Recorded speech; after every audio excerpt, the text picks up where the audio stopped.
Dear students, our next characteristic is acceleration of the particle executing simple harmonic motion. Dear students, in the previous lecture, we have discussed about the displacement, we have discussed about the amplitude, we have discussed about the velocity of the particles executing simple harmonic motion. But in this lecture, we have to discuss about the acceleration of the particle executing simple harmonic motion. So, dear students, how we can define acceleration? What is meant by acceleration? Acceleration is defined as time rate of change of velocity of the particle, that is known as acceleration. So acceleration A is equal to time rate of change of d by dt, v time rate of change of velocity of particle is known as acceleration. So dear students, what is the velocity of particle executing simple harmonic motion? V is equal to r omega cos omega t. This is number 1. We have discussed in the previous lecture. This is the formula. अगर आपने लिख नहीं करता है इसको देखिए. V is equal to r omega cos omega t. So let's see. A is equal to d by dt. We have to make use of this value here. This r omega cos omega t. So from here we see that r omega in one side, r omega d by dt cos omega t.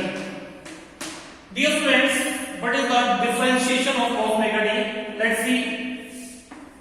D by dt cos omega t. Cos omega t differentiation minus sin omega t, and again we differentiate omega t. This is equal to omega. So what is the differentiation of cos omega t? A is equal to r. Differentiation this is minus sin omega t into omega. So after simplification, what we got? A is equal to minus omega square r sin omega t. So this is our second equation. Now we just have to make use of displacement of particle, that is y is equal to what? Y is equal to r sin omega t. What does y represent here? Y represents the displacement of particle executing simple harmonic motion. So we have to make use of this value. R sin omega t is equal to y. So we have to put this value there. That is A is equal to minus omega square y. Equation 2 can be written in this way also. This equation can be written in this way also by making use of this equation. So this is number 3 and this is number 4.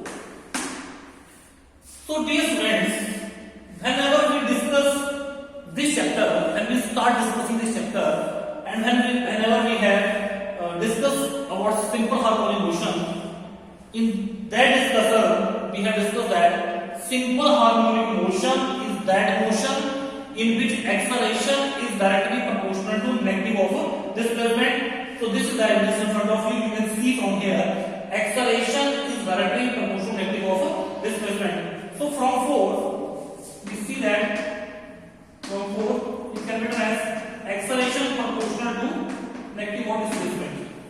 If time period is constant, omega is equal to 2 pi upon t is constant, and a proportional to minus y mean this is the main characteristics of simple harmonic motion. This is the identification of simple harmonic motion.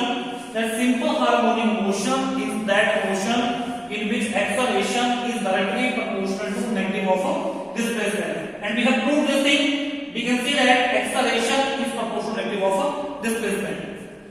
Dear friends, I hope that you understand this topic. Thank you and have a nice day.